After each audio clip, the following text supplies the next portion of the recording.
When you work a 9 to 5, they want to dictate what time you can go to the bathroom, what time you take a break. It's already pretty much written in the paperwork when you start. So you already know what time you're going, what time your breaks. That's when they expect you to go to the bathroom. Don't get too prissy and decide you just gonna be going whenever you want, whenever you want. You're gonna get one of them emails gonna pop across one of those meetings where they have a meeting and say, a lot of people going back and forth to the bathroom and spending a lot of time away from the workstation where they need to be. We need to try to get to the bathroom during our breaks so we can eliminate all of that walking around. y'all know what I'm talking about.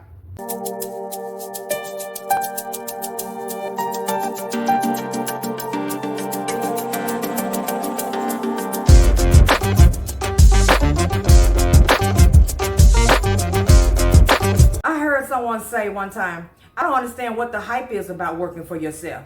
What difference does it matter whether you work for yourself or whether you work for someone else? Work is work. Okay, so today I'm going to break down a few reasons why it's always best to work for yourself versus working for someone else. And we're going to talk about that right now. Reason number 1, having to deal with people. Having to deal with the same people every single day for whatever your shift is for 8, 10, possibly 12 hours a day. Working for yourself, you get to make that choice. And I don't know about you, but I have never been one that has always just liked to look at the same people for 8, 10, and 12 hours a day. Now, it's okay if they're nice and we all can get along. You know what I'm saying? It's a happy-go-lucky environment. But when you're working with people who are making you miserable, those snitches in the corner, those that stare at you for no reason, those Mr. and Mr. Corporate, you know those ones, the ones that no matter what's going on, they're not making no more than you, but they're always running around and got something to say. Those one that runs up behind the behind of those that run up behind the behind of those who are in charge. You don't have to deal with none of that. You don't have to deal with any of those things when you work for yourself, but you do on a 9 to 5. Let's go to reason number 2. You can take your breaks whenever you want to. Whenever I'm out in these streets and I'm laid back and I'm rolling and the radio's playing and I'm enjoying my day, if I decide I want to pull over, I can pull over. Most days I don't. But there are days when I'm rolling and my radio's playing and I'm feeling good and I'm singing to the radio and I'm bopping my head every which way but loose. What is that? What is that I smell? Something smelling mighty good over here in this area. And when I locate that smell, guess what I do? If I have the time, before or after my appointment, rolling right up in there. And guess what? I'm going to order me something. If I was at work, I wouldn't be able to do that. I have to wait on a particular time. Some of these jobs even had a nerve to have a problem with you going to the bathroom. How many of y'all done worked a job that had a problem when you went to the bathroom? Now, I know I done mentioned before in other videos about going to the bathroom, sitting in there chilling, waiting on the time. I ain't talking about that. I'm talking about really got to go to the bathroom. And they looking for you. They notice you're missing as soon as you dot the corner. How many of you work those types of jobs? See, when you work for yourself and you're not working a 9 to 5, you don't have to deal with that. You can go to the bathroom whenever you want to. Well, being that I drive the car all day long, when I do, if I have to use the bathroom and it's that urgent, I know how to hit that freeway and bring my butt back to the house. I know how to do that. I'm never too far away from home anyway. But when you work a job, you can't do that. When you work a 9 to 5, they want to dictate what time you can go to the bathroom, what time you take a break. It's already pretty much written in the paperwork when you start.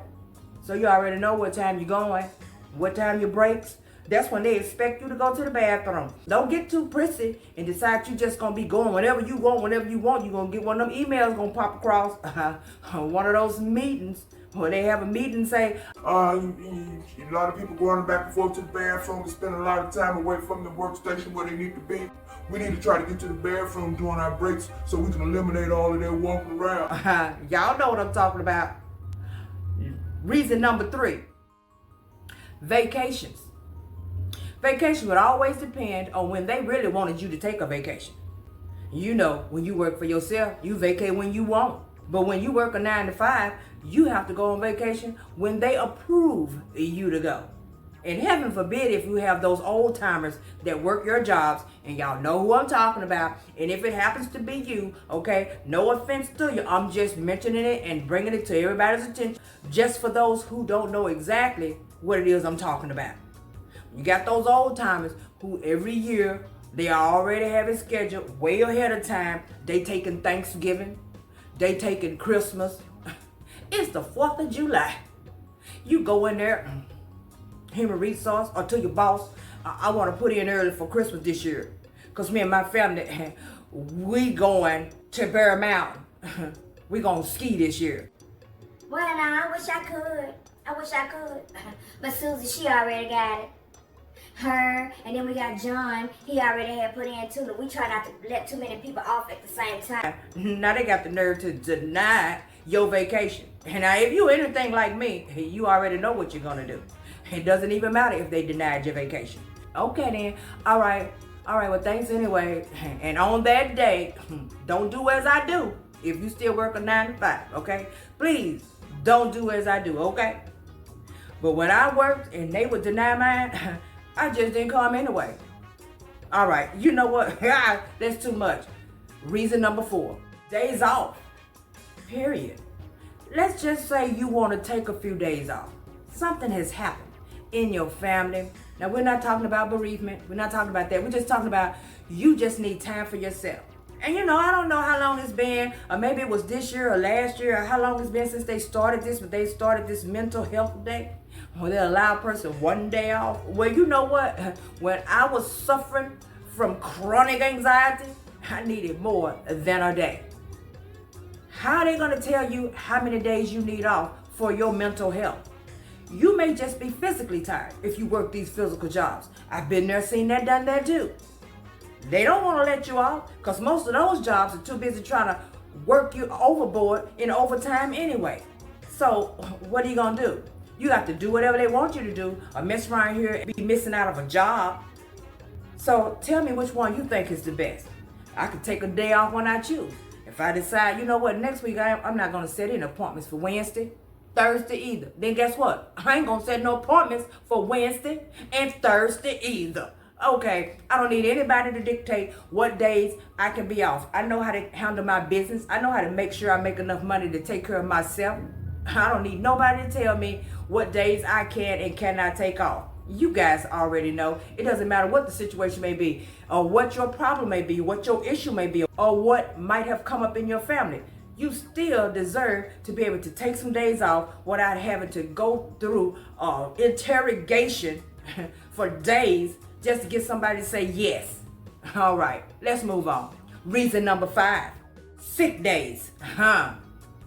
Most jobs will give you sick days, right? They're going to give you a certain amount of sick days. There's a certain amount that you accumulate based off how many hours you work each month, or is it every week? I think it all depends on the job and how they have their policies set up. They're going to give you sick days. Okay. Your sick days run out real fast. And heaven forbid if all of a sudden you come up with the flu. You got the flu, so you need to take your sick days. You can very easily use your sick days up. Now, I have worked a job that was very generous with sick days. They would accumulate so fast, and I was very grateful for that. So, you know what? I'm not going to knock them. They know who they are, and I really, really appreciate you. But I've also worked those that would give you a certain amount of sick days, and it was in that year. And if you use it up, then you know what? You just in a fix. So you use your sick days up because you got the flu. All right. So now you're like, okay, let me count it down. Maybe I can make it to that next load of sick days on to my account. Now your children's sick. Something comes up and you need to still be at home. You're gonna have to just take some time off with no pay. And they don't care if they allow you to have time off with no pay. Because 9 times out of 10, depending on the job, they're going to dock you for being off. You still messing around. This close. You coming this close to losing your job. When all you needed was to take some days off. But guess what? When you're doing your own thing, and you need to take some days, rejuvenate, Huh? Get that burst of energy back. Take time to work on something else that you got going on in your life. You can do just that. Okay, enough said. Let's move on to the next. And y'all already know the biggest and the most respected time of the year is the holiday season. And you're trying to take off. Now, we already discussed vacations. So we ain't talking about vacation. We talking about just being off for the holiday. There are most jobs that don't even let you be off for most of the holidays. They could be nationally recognized holidays. And you still got to go to work. I used to go to work and on my way down the freeway, and the freeway would be so empty. I'd be like, what's going on? What's happening? Why am I the only, look like I'm the only one on the freeway besides me and the little Honda Accord over on the third row, on the third lane over there? Why we the only ones on the freeway? Where is everybody at? Come to find out, they out for Columbus Day. My job, I wasn't out for Columbus Day. And I know some of you are probably thinking, you know what, that don't make no sense. You know what, that's for you. The ones who are saying something like that is those of you who ain't trying to do nothing for yourself and love working your 9 to 5 and you just taking up for your 9 to 5. I understand that. For those of you who feel like that you ought to be able to be off on the holidays just like the rest of the big doggies, the teachers do. See, that's what I wanted to do. I wanted to take off like how the teachers do. When the holiday hit, the kids dot that corner and catch them buses, and them parents turn those curves, doing wheelies with the frowns on their face because they got to come pick the kids up early because the holiday done started. Those extra days during the year, and all of a sudden the kids is out of school and the parents is like, what are you doing at home? See, I wanted to be like them teachers. I wanted to be able to be at the crib, okay? So when the school out for Thanksgiving, I was out. All the way school went back in after the New Year. See, that's how I wanted to get down, right there. And then you know what? Some of you are probably thinking, yeah, working for yourself, but you mess around here and won't have no money. Not me. I don't play no games when it comes to my change. I don't waste money. I don't run those streets. Okay? I like nice things. Of course I do. And if I feel the need to get something for myself, of course I will. But at the end of the day, I know how to conduct my business. And if I want to take off on a holiday, I can do that. And I no longer have to ask. I no longer have to wait and constantly go back and forth. Have you looked into it yet? Have you decided if I can be off or not? Because we're making plans and all of that whining and begging, that is over. And with that being said, I have come to the end of my list. You guys know what to do. First, decide what you want to do with yourself. And if that's what works for you and you want to work a 9 to 5, hey, go right ahead and do that. Have I counted out a 9 to 5? Of course not. Never know what'll come around the bend. And if emergency hits and that's what happens and that's what I have to do, then guess what? That's what I'm going to do. But I'm going to be still working my way. What? Right on back out the door. Because nothing beats working for yourself. Once again, like, subscribe, turn on the notification bell because you know I'll be bringing you something back later. Thank you guys so much for watching, paying attention to me rant, the difference between working for yourself versus a 9 to 5. Enjoy the rest of your day.